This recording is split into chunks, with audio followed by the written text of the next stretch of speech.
아시다시피 오늘도 정의가 왔죠. 안전 문자가 왔습니다.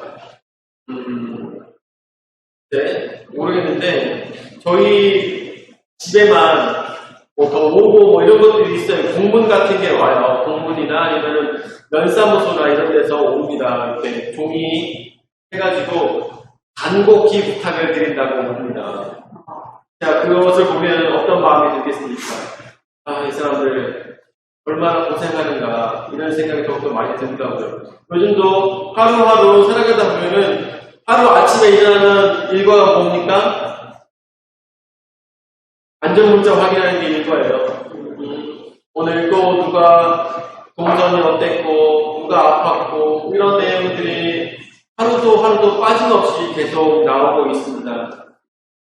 그런데 이 아픈 사람들보다 더 힘든 사람들은 누구가 있습니까? 이들을 간호하고 또한 이들을 위해서 걱정해주고 이들을 위해서 최선을 다해서 치료하는 그 의료진들이 얼마나 힘들까를 생각했을 때 우리가 더 많이 조심하고 또 우리가 불편하지만 그들이 겪는 불편함을 생각하면서 더 열심히 우리가 협조해야 되겠습니다. 그래서 지금 여러분들 여기서 예배 드리신다고 아니면은 가정에서 예배 드리신다고 어떤 것이 더 못했다, 더 잘했다 이야기할 수가 없는 것입니다. 오늘 여기에서 예배를 드리며 하나님께 영광을 돌려드리는 여러분들 모두가 다 신앙 안에서 승리하신 것을 믿으시기 바랍니다. 그곳이 어디가 됐든지 예배하는 그 장소가 바로 교회인 것입니다. 내가 가정에서 예배를 드린다 할지라도 내가 풍성한 신익이 건물에서 예배를 드린다 할지라도 아니면 내가 지금 직장 내에서 예배를 드린다 할지라도 예배를 드리는 그 장소, 하나님 앞에 영광 돌려드리는 그 장소가 바로 예배처인 것입니다. 그곳이 복된 자리이며 그곳이 바로 여러분들이 하나님을 만나는 그 장소가 되는 것입니다. 그렇기 때문에 여기 옷이나 아니면 그 계신 곳이나 어느 곳이든 복된 장소가 되시기를 예수 이름으로 축원을 드립니다. 아멘. 자, 오늘 말씀을 함께 보도록 하겠습니다. 오늘 말씀의 제목은 일꾼들을 보내주셔서 제가 어제 무슨 일이 있었는지 왜 이렇게 오타와 글씨를 제대로 안 쓰는지 모르겠어요. 일꾼들을 보내주셔서 그거 어디서 나오는 거 아닌지 모르겠는데 이게 뭐지? 밑에 빨간 줄자로 좀 나왔으면 제가 눈치를 챘을 텐데 왜 빨간 줄자로 뭐 다들 그렇게 했거니? 이렇게 다들 받아들이셨을 거라 생각이 들어요. 오늘 말씀의 제목은 일꾼들을 보내주셔서 예수님께서 거기에서 떠나실 때 두 맹인이 따라오며 소리질러 이르되 라고 하고 있습니다. 이것은 그 전에 어떤 일이 있었는지 여러분 다들 기억나실 거라고 생각이 듭니다. 자기나 부흥하시면서 죽었던 딸을 살리셨던 그 사건이 있었습니다. 근데 예수께서 거기서 떠나실 때 두 맹인이 따라오며 소리질러 이르되 바리새인 자손이여 우리를 불쌍히 여기소서 하더니 라고 하였습니다. 그래서 첫 번째 제시로 두 맹인을 우리가 생각해 봤으면 좋겠습니다. 두 명의 맹인이 예수님을 찾았습니다. 그들이 어떻게 했는지 모르겠어요. 하필 한 명의 맹인도 아니고 두 명의 맹인이 예수님을 찾았습니다. 그리고 예수님을 찾은 다음에 사람들이 떠들썩한 소리를 들었겠죠. 야, 예수님이다 하면서 많은 사람들이 소리를 지르고 있는 그 속에서 이들이 그 소리를 들었을 것입니다. 야, 저기 죽었던 딸이 살아났대. 그런 소리를 막 들었을 것입니다. 그런 소리를 듣고 이 두 명의 맹인은 서로 생각했습니다. 지금이 바로 예수 그리스도를 만날 수 있는 절호의 기회다. 지금 어려운 이 길을 뚫고 여기까지 왔는데 이제야 드디어 예수님을 만날 수가 있겠구나 라는 마음을 가지고 거기서 소리를 지릅니다. 뭐라고 소리를 지릅니까? 다윗의 자손이여 우리를 불쌍히 여기소서 하면서 소리를 지르고 있는 것입니다. 저는 생각해봤습니다. 거기서 소리를 지르고 있는 사람 사람들이 얼마나 많았겠습니까? 지금 뭐랄까 대한민국의 아이돌 누가 있습니까? BTS 막 이런 사람들 있죠. 이런 사람들이 막 BTS 몇 명? 6명인가? 아무도 모르죠. 우리는 찬양만 듣고 살기 때문에 BTS가 만약에 지나간다 쳐봐요. 그러면 그 주위에 막 양천리를 지나간다 하더라도 그 주위에 얼마나 많은 사람들이 빽빽 소리지면서 그 BTS를 쫓아가겠습니까? 방탄소년단을 쫓아가겠습니까? 얼마나 많은 사람들이 소리를 지를까요? 그런데 예수님께서 지나가실 때도 아마 그것보다 더 하지 않았을까 라는 생각이 듭니다. 더 많은 사람들이 BTS가 지나간다면 막 여자애들이 굉장히 많이 지나가겠죠? 여자애들이 막 소리 지르겠죠? 그렇지만 예수님이 지나가실 때 얼마나 많은, 여러분들 상상해보세요. 얼마나 많은 병자들이 예수님을 부르짖을까? 한번 상상해보세요. 여자들만 소리 지르는 것이 아니라 남자고 여자고 얼마나 많은 사람들이 예수님께 소리를 지를까요? 뭐라고 소리 지를까요? 뭐라고? 아마 저는 생각했을 때 호산나라고 외쳤을 것 같습니다. 호산나. 호산나. 호산나가 무슨 뜻입니까? Save us. 우리를 구원하소서. 호산나라고 엄청나게 외쳤을 것입니다. 왜 그랬을까요? 지금의 이스라엘은 로마의 압제에 의해서 얼마나 어려운 시간들을 겪고 있는지, 자신들의 나라를 빼앗김에 대해서 얼마나 속상해하는지 저들은 그런 마음을 계속 가지고 있었던 것입니다. 그래서 누구를 기다렸습니까? 그래서 그들은 메시아를 기다리는 메시아 사상이 저들에게 있었던 것입니다. 그래서 예수님이 지나가시고 예수님이 함께 하실 때 그때 저들은 외쳤을 것입니다. 호산나 호산나 하면서 외쳤을 것입니다. 그 호산나는 어떤 마음이겠습니까? 우리 이스라엘을 불쌍히 여기셔서 우리 나라를 구해주소서. 외쳤겠습니까? 안 외쳤겠습니까? 저는 분명히 외쳤을 거라고 생각합니다. 분명히 외쳤을 것입니다. 그런데 예수님께서는 그 많은 소리들 중에서 들으시는 소리가 따로 있었던 것입니다. 그 소리는 무엇이었습니까? 두 명의 맹인이 지르는 그 소리를 들으셨던 것입니다. 다윗의 자손이여 우리를 불쌍히 여기소서 외쳤던 것입니다. 여기서 다윗의 자손이라는 것은 왜 다윗의 자손입니까? 앞으로 오실 메시아는 다윗의 자손으로 오실 것이라는 이사야서의 예언이 있었기 때문인 것입니다. 그래서 저분은 메시아다라는 그런 믿음과 확신을 가지고 저 두 명의 맹인은 예수님께 외쳤던 것입니다. 우리를 불쌍히 여기셔서 정말 불쌍한 사람들입니다. 왜냐하면 그 당시에는 예수님 계시는 그 당시뿐만 아니라 그 지역적인 특색에 의해서 그곳에는 맹인이 많고 또한 눈이 안 좋은 사람들이 굉장히 많다고 해요. 왜냐하면 거기는 모래바람도 심하고 그리고 햇빛도 따갑고 그리고 바다에서 들어오는 그런 바람들 때문에 눈이 안 좋은 사람들이 굉장히 많거든요. 눈 앉을 자가 굉장히 많이 있다고 하더라고요. 그래서 여기서 나오고 있는 것처럼 이 말씀처럼 이 두 맹인이 거기서 예수님께 소리 지르고 있는 것입니다. 저는 이 말씀 속에서 특별한 걸 또 생각하게 되었어요. 하필 왜 두 맹인일까?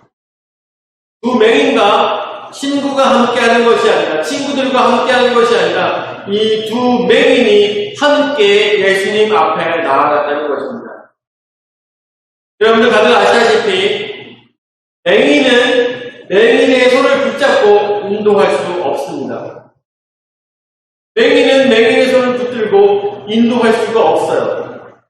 둘 다 왜요? 둘 다 안 보이기 때문인 것이에요. 그렇다면 이 맹인은 한 명을 인도하여서 낸 맹인이 아니라 서로 손을 꼭 붙잡고 어디선가 만나서 같이 얘기했겠죠. 예수님을 만나면 너도 살 수 있어. 예수님을 만나면 너도 눈이 뜨일 수 있어. 라고 얘기한 사람 아니겠습니까? 둘이 누군가를 인도한 사람은 분명히 아닙니다. 너도 살 수 있어 라고 예수님에 대해서 전한 사람이었을 것입니다. 누군가 한 명이 먼저 전했거나 아니면 그 같은 마음을 품고 두 맹인이 가서 예수님을 찾았던 것입니다. 이 두 사람이 얼마나 힘들고 고생스러운 길을 통해서 예수님을 만나러 갔을까 우리는 생각해 볼 수가 있을 것입니다.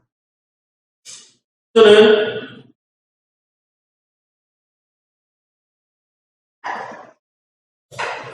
알레고리적 설교를 정말 안 좋아해요. 그렇긴 한데 오늘은 알레고리적 설교를 좀 해야 될 것 같아요.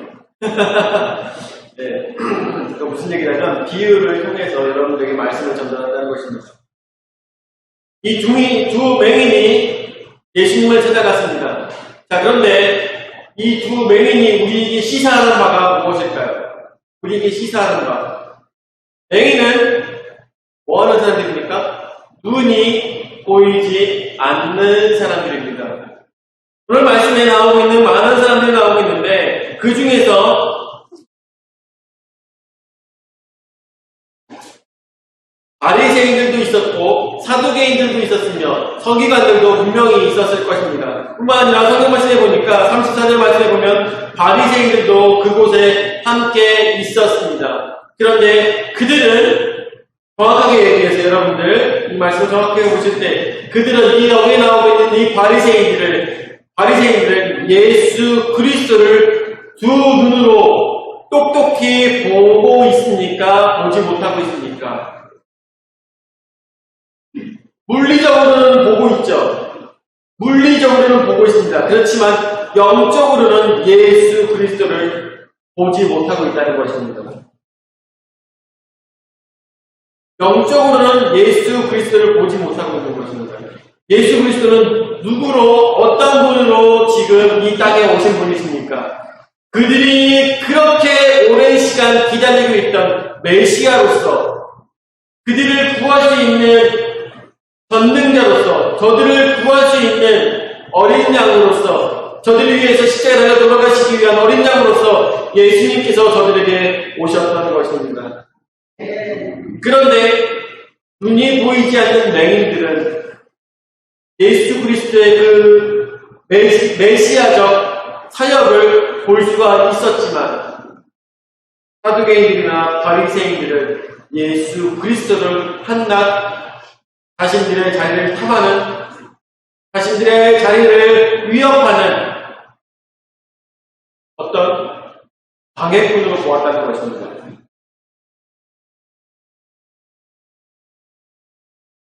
저는 이런 생각이 들어요. 이번 전광훈 목사라고 하기도 그래요. 전광훈 씨가 세상을 굉장히 어지럽혔죠. 어떤 사람들은 그런 얘기를 하더라고요. 전광훈 씨가 사실은 민주당에서 돈을 받고 저렇게 하는 거다라는 생각이 나더라고요. 그런 얘기를 하더라고요. 근데 그런 말이 나올 것만큼 얼마나 많은 안티들을 만들어내는지 모릅니다. 뭐 미통당이 아니라 국민의 힘이라고 하죠. 국민의 힘에 대해서 얼마나 자리를 힘들게 만드는지 모릅니다. 오히려 정말 말하는 것처럼 민주당에서 돈을 받고 하는 건지 이런 얘기가 나올 만큼 굉장한 일을 하고 있는데 뭐랄까 이 속에서 또 하나님께서 하시는 일이 계시다는 느낌이 굉장히 많이 들더라고요. 어떤 일이 있냐, 어떤 것이 더 하나님께서 하시는 일이냐, 오히려 교회를 다니는 사람들보다 교회를 다니지 않는 사람들이 기독교의 본질에 대해서 더욱더 깊이 깨달아 알기 시작하더라고요. 무슨 얘기인지 아십니까? 오히려 교회를 다니면서 오직 예수라고 말을 하면서 사람을 쫓아다니던 사람들의 추악함과 안일한 모습과 더러운 모습들을 낱낱하게 사람들에게 보여줌으로 인하여서 오히려 예수 그리스도를 모르던 사람들이, 오히려 기독교에 대해서 알지 못하던 사람들이, 오히려 그분의 사랑에 대해서 알지 못하던 사람들이 오히려 찾아보고 있다는 것입니다. 기독교가 가르치는 것은 도대체 무엇이길래 저 사람들은 저렇게 행동하는가에 대해서 찾아보게 된다는 것이죠. 그렇게 되면서 어떻게 되느냐? 저 사람들은 기독교인들이 원래 추구해야 될 방향과 전혀 다른 방향으로 가고 있구나라는 것을 오히려 예수님을 믿지 않는 사람들이 깨달아 알기 시작했다는 것입니다. 그러면서 평가합니다. 지금의 한국의 기독교는 크게 잘못되어 있구나라고 평가하고 있다는 것이죠. 무슨 얘기를 하고 싶으냐? 결국 이렇다 하더라도 저렇다 하더라도 하나님께서는 영광을 받으신다는 것입니다. 이제는 어떻게 되었습니까? 이제는 맹인되었던 자들이 눈이 열리기 시작하였으며 눈이 열렸다라고 자부하던 사람들이 맹인이 되어가고 있는 것입니다. 자신들의 삶을, 자신들의 신앙을 잃어버리고 있는 것이죠. 여러분들,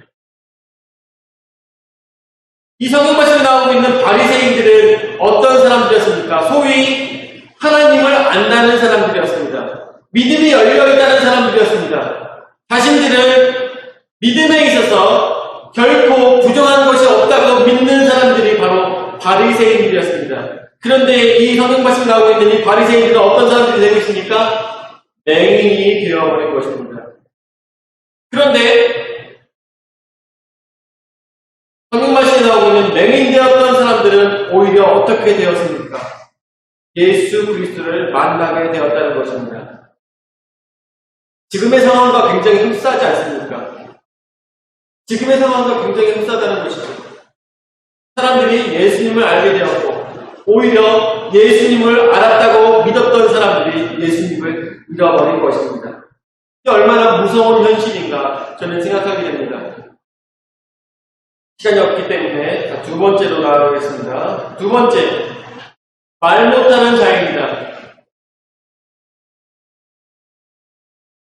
자, 28절부터 쭉 말씀을 보도록 하죠. 28절부터 보면 예수께서 집에 들어가심에 맹인들이 그에게 나아오거늘 예수께서 이르시되 내가 능히 이 일을 할 줄을 믿느냐 대답하되 주여 그러하오이다 하니 이에 예수께서 그들의 눈을 만지시며 이르시되 너희의 믿음대로 되라 하시니 그 눈들이 밝아진지라. 예수께서 엄히 경고하시되 삼가 아무에게도 알리지 말라 하셨으나 그들이 나가서 예수의 소문을 그 온 땅에 퍼뜨리니라 그랬습니다.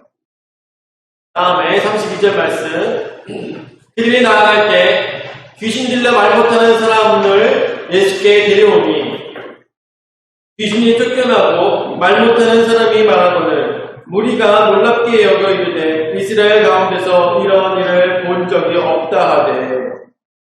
아멘. 네. 그렇습니다. 어떤 사람이 귀신이 들려서 말을 못하는 사람이 있었습니다.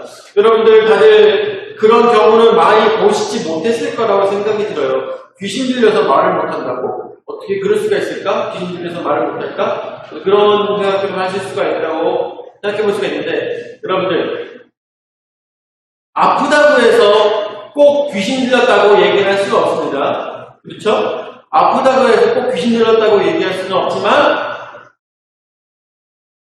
연관성이 전혀 없다고도 얘기할 수가 없어요. 그것도 여러분들랑 같이 생각하셔야 됩니다. 아프다고 해서 꼭 귀신 들렸다고 얘기할 수는 없지만 그렇다고 해서 연관성을 부정할 수는 없다는 것입니다. 이것이 정확한 판단이라고 생각해요. 어떤 것이 더 옳다, 어떤 것이 더 그르다고 얘기할 수는 없습니다. 어쨌든 간에 성경 말씀에 나오고 있는 것은 한 명 어떤 사람이 말을 못하는 사람이 있었는데 그 사람은 귀신 들려서 말을 하지 못하는 사람이었습니다. 그런데 예수님께서 그에게 축사하실 때 귀신이 쫓겨나고 그 사람이 말을 하기 시작했다는 것입니다. 이 사람도 또한 마찬가지입니다. 이 두 맹인처럼 부족한 자였죠. 세상에 대해서 열려있지 못한 사람이었습니다. 눈이 보이지 않는 사람들만큼이나 말을 하지 못하는 사람들. 여러분 다들 아시다시피 말을 하지 못하는 사람의 특징이 무엇입니까? 뭔지 아십니까? 그쵸? 사실은 말을 하지 못하는 것이 문제가 아니라 귀가 들리지 않는 것이 문제라는 것이죠. 귀가 들리지 않기 때문에 말을 하지 못합니다. 사람들이 무슨 말을 하는지 모르기 때문에, 사람들의 목소리가 어떤 소리인지 모르기 때문에, 세상의 소리가 어떤 소리인지 모르기 때문에 들리지 않는 사람들은 말을 못합니다. 말을 못한다는 얘기는 들리지도 않는다는 얘기입니다.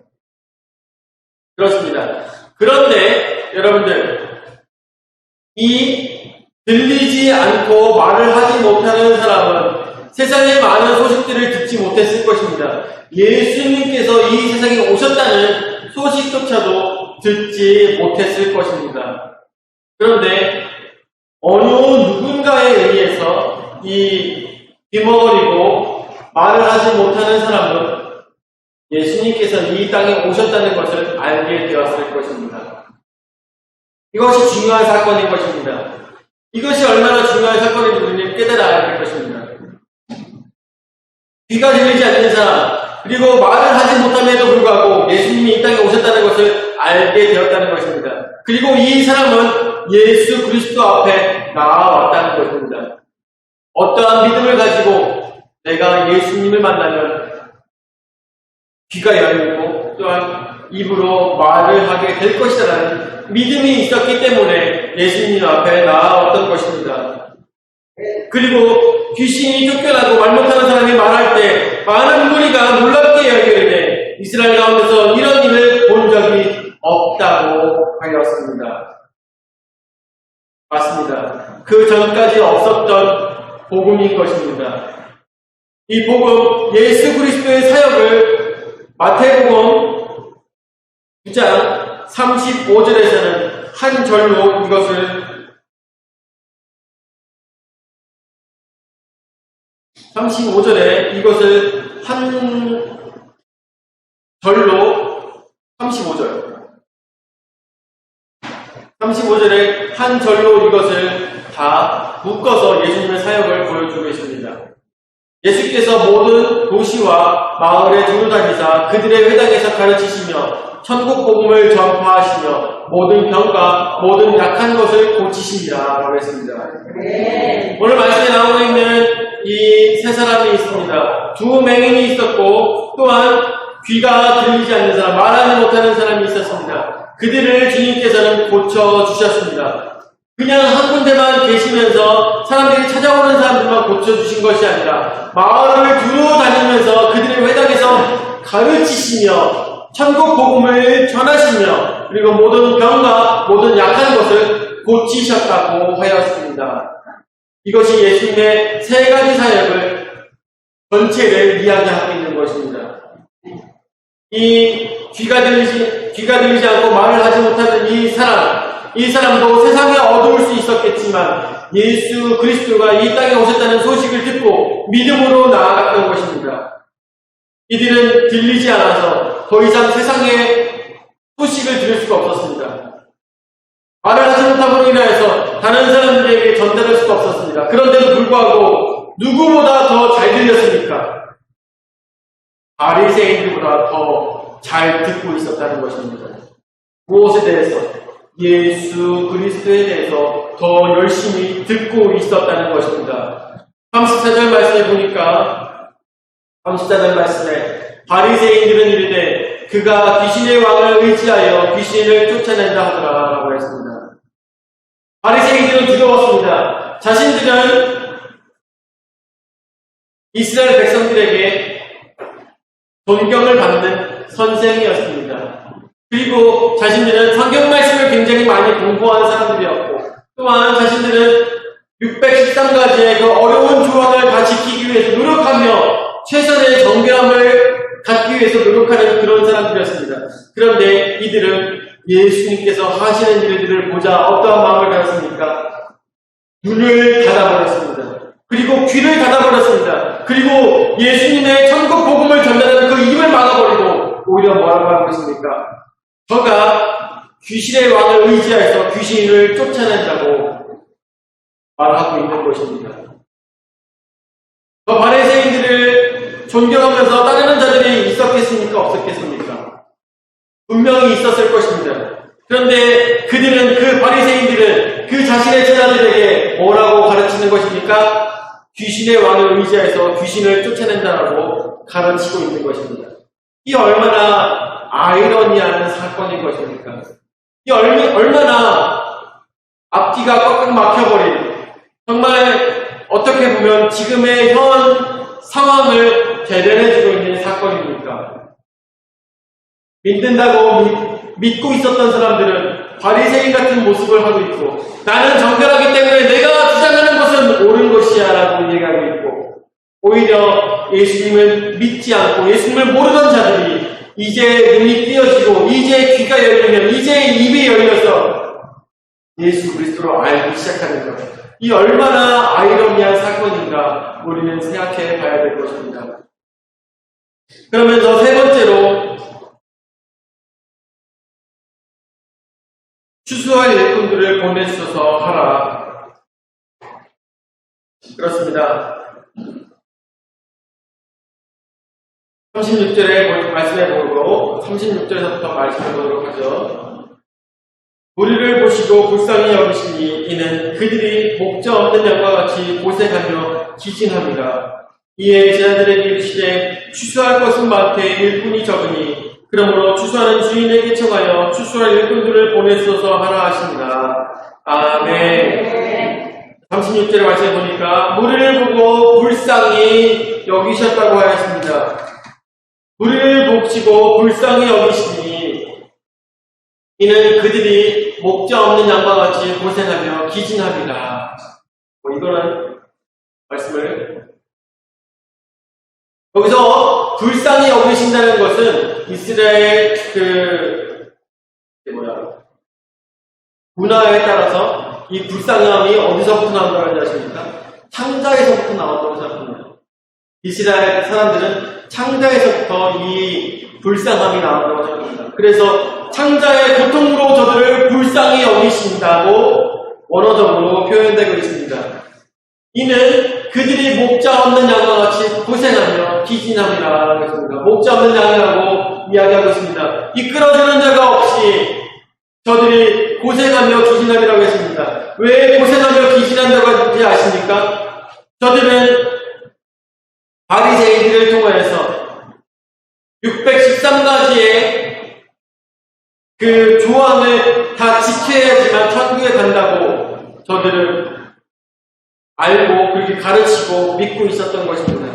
그런데 613가지의 이 조항이 저들로 하여금 자유함을 준 것이 아니라 오히려 저들로 하여금 힘들고 고생하며 어려운 삶을 저들에게 허락했던 것입니다. 그래서 이것을 바리새인들은 저들에게 계속 말씀을 전달하면서 오히려 저들로 하여금 고생을 시키는 것입니다. 오히려 저들로 하여금 정죄를 하였던 것입니다. 너는 더 큰 죄인이야. 너는 죽을 수밖에 없어. 계속 이 말밖에 저들은 듣지 못했던 것입니다. 그러니까 저들은 더 살면서 어떻습니까? 더 이걸로 통하여서 하나님의 법률을 통하여서 저들은 자유를 겪는 것이 아니라, 자유를 만끽하면서 살아가는 것이 아니라 오히려 저들의 삶은 더욱더 조여지며 더 힘들고 더 고생하며 더 걱정이 쌓인 삶을 살아갈 수밖에 없었다는 것을 성경 말씀은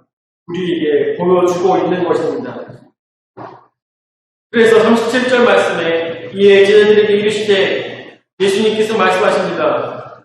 추수할 것은 많되 일꾼이 적으니 38절에 그러므로 추수하는 주인에게 청하여 추수할 일꾼들을 보내주셔서 하라 하십니다. 라고 했습니다.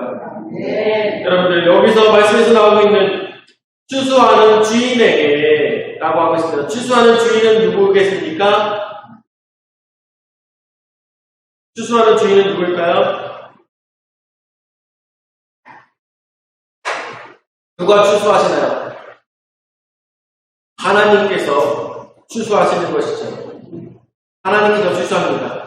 하나님께서 주인이죠. 추수하는 주인이 하나님이신 것입니다. 그분께 청하여서 추수할 일꾼들을 보내주셔서 하라 라고 하였습니다. 뭐라는 얘기예요? 예수님을 쫓고 있는 많은 예수님의 제자들에게 12명을 얘기하는 것이 아닙니다. 그 많은 제자들에게 얘기하는 것입니다. 저들로 하여금 뭐라고 얘기하냐? 추수한 일꾼들을 보내주셔서 하라, 기도하라 라고 하고 계신 것입니다. 여러분들, 그때 예수님께서 계실 때에만 추수할 일꾼들이 필요하겠습니까? 아닙니다. 지금도 추수할 일꾼들이 필요한 것입니다. 바리새인들처럼 성경 말씀에 능통하여서 많은 사람들을 정죄하는 사람이 필요한 것이겠습니까? 아닙니다. 예수님께서 말씀하시는 추수할 일꾼을 보내려고 하는 그 일꾼들은 어떤 사람들을 얘기하냐? 예수 그리스도께서 두루 다니시면서 천국 복음을 전하시며 많은 사람들에게 성경 말씀을 가르치시고 하나님의 사랑을 가르치며 또한 저들로 하여금 아픈 자를 고치는 이러한 역할들을 했던 예수님의 제자들, 예수님을 따라 행동하는 자들이 더 많은 일꾼들로서 함께하기를 바라는 예수님의 마음인 것입니다. 우리는 어떻게 살아가고 있습니까? 우리는 어떤 사람들이 나에게 찾아와서 뭔가를 얘기한다 할지라도 내가 이렇게 힘듭니다, 내가 이렇게 어렵습니다 얘기할 때 우리는 저들에게 뭐라고 얘기합니까? 네가 예수님을 안 믿어서 그래 라고 얘기하고 있지 않습니까? 여러분들, 네가 예수님을 믿지 않아서 그래. 그보다 더 중요한 것은 무엇이겠습니까? 저들의 고민을 들어주는 게 더 우선 아니겠습니까? 저들의 힘듦을 먼저 들어주고 그들의 힘듦을 예수 그리스도의 사랑 안에서 먼저 품어주는 것이 먼저 아니겠습니까? 저들의 병의 근원이 무엇이겠습니까? 저들의 아픈 근원이 무엇이겠습니까? 613가지의 조항을 지키지 않았기 때문인 것입니까? 아니죠. 그것이 아니라 그거 지키다가 이제까지 고생했으니 이제는 누구를 만나야 됩니까? 예수님을 만나야 되는 것이죠. 예수님의 법률을 만나는 것입니까? 아니에요. 그것이 아니라 예수 그리스도의 사랑을 만나야 되는 것입니다.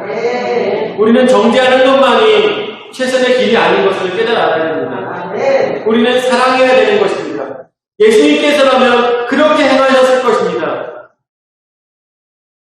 두 명의 맹인이 예수님을 찾아왔을 때 한 명의 귀신 들린 자가 귀신 들려서 귀가 들리지 않고 입에 말을 하지 못하는 자가 예수님을 찾아왔을 때 예수님께서는 뭐라고 하시겠습니까? 네가 얼마나 큰 죄인인지 너를 깨닫지 못하느냐? 라고 예수님께서 하셨겠습니까? 아니면 다음부터는 그렇게 행하지 말라고 하셨겠습니까? 저는 분명히 여러분들에게 말씀을 드렸는데 후자라고 생각합니다. 다음부터는 그렇게 하지 말고 하나님 안에서 자유를 누리라고 말씀하실 거라고 생각합니다. 정죄하는 것만이 최선의 방법은 아니라는 것이죠. 정죄하는 것이 누구의 방법입니까? 바리새인들의 방법이었습니다.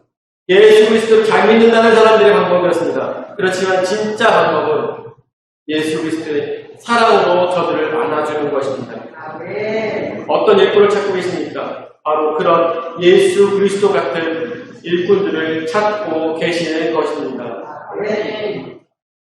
여러분들, 우리는 이 어려운 세상 속에서 무슨 삶을 살아야 되겠습니까? 지금 많은 기독교인들이 욕을 먹고 있죠. 왜 욕을 먹고 있을까요?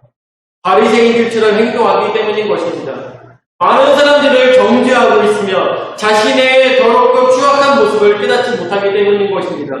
자신들의 자리가 위협받는다고 생각하기 때문에 그렇기 때문에 그런 행동들을 하는 것입니다. 지금 정동훈 씨가 왜 저러고 있는 거예요? 왜 저러고 있어요?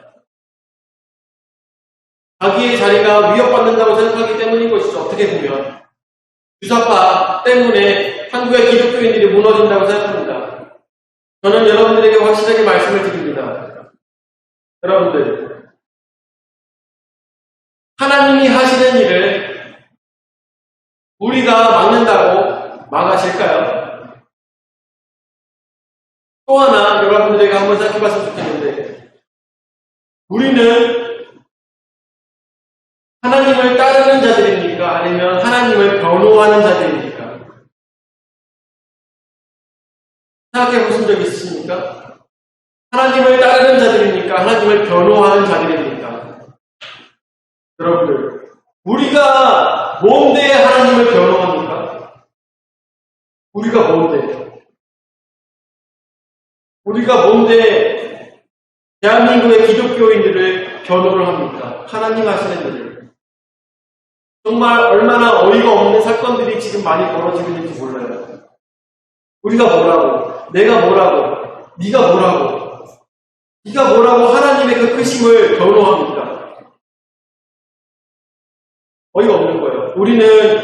우리가 해야 될 일은 하나님을 변호하는 것이 우리가 할 일이 아니라 하나님이 그러신 분이라고, 그렇지 않으신 분이라고 얘기하는 사람이 되어야 되는 것이 아니라 정말 중요한 것은 우리가 하나님의 말씀대로 살아가기 위해서 노력하는 자들이 되어야 되는 것입니다. 네가 뭐라고, 내가 뭐라고 이 세상을 내 힘으로 변화시키려고 합니까? 하나님이 하시는 일을. 여러분들 그렇습니다. 됐어요. 더 이상 얘기하고 싶지 않네요. 네, 그렇습니다. 우리는 추수와 일꾼이 되어야 될 것입니다. 추수와 일꾼은 바리새인 같은 모습을 갖는 것이 아니라 바로 예수 그리스도의 사랑을 들고 세상에 나가는 자들이 되어야 될 것입니다. 또한 우리의 기도의 제목은 바로 더 잘 믿는 사람들이 많아지는 것을 원하는 것이 아니라 예수 그리스도의 사랑을 전파하는 사람들이 더 많아지는 것이 더 중요하다는 것입니다.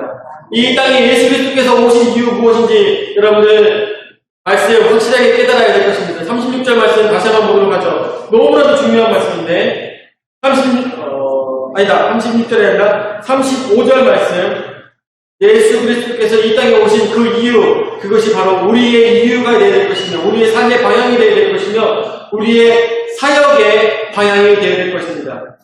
예수께서 모든 도시와 마을에 두루 다니사 그들의 회당에서 가르치시며 천국 복음을 전파하시며 모든 병과 모든 약한 것을 고치시니라 라고 했습니다.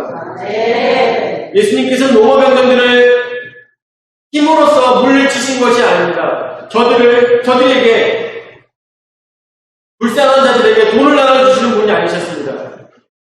불쌍한 자들에게 저들에게 천국 복음을 전하시기 위해서 병과 모든 약한 것들을 고치신 것입니다. 여러분들 사역을 하시면서 많은 분들 깨달으셨겠지만 병이 나았다고 해서 예수님을 믿는 게 아니죠. 약한 것이 고쳐졌다고 해서 예수님을 믿는 것이 아닙니다. 교회에 나왔다고 해서 예수님을 믿는 것이 아닙니다. 더 중요한 것은 무엇입니까? 천국 복음이 저들에게 들어가야 되는 것입니다. 천국 복음을 전달하는 자들, 예수 그리스도의 사역에 동참하는 자들, 우리 풍성한 친구의 모든 권속들이 다 예수 그리스도를 닮아가시는 여러분들이 되시기를 예수 이름으로 축원을 드립니다. 아멘. 기도하시겠습니다. 찬양받게 합당하신 주여 은혜와 사랑을 감사를 드립니다. 오늘도 저에게 귀한 은혜의 말씀을 허락하여 주셔서 말씀 속에서 깨달아 알 수 있도록 인도하여 주시면 감사를 드립니다. 세상에 지금 가장 필요한 자가 어떠한 사람들이 계십니까? 십계명을 잘 지키는 자들, 그러한 자들보다 더 필요한 자가 바로 예수 그리스도 안에서 사랑하며 살아가는 자들인 것을 우리는 깨달아 알게 될 수 있도록 인도해 주시면 감사를 드립니다. 아버지 오늘 말씀처럼 저희는 예수 그리스도의 사랑을 들고 세상에 나갈 수 있도록 인도해 주시었고 상처있고 힘들고 어려운 사람들을 정죄하는 것이 아니라 저들을 안아주고 저들을 이끌어주며 저들에게 사랑을 보여줄 수 있는 주 예수 그리스도의 복음 전달자 천국을 이 땅에서 만들어가는 자들이 될 수 있도록 인도하여 주시옵소서. 오늘도 저에게 귀한 은혜의 말씀을 허락하여 주시면 감사드렸고 사랑이 많으신 예수님의 이름으로 기도드립니다. 아멘.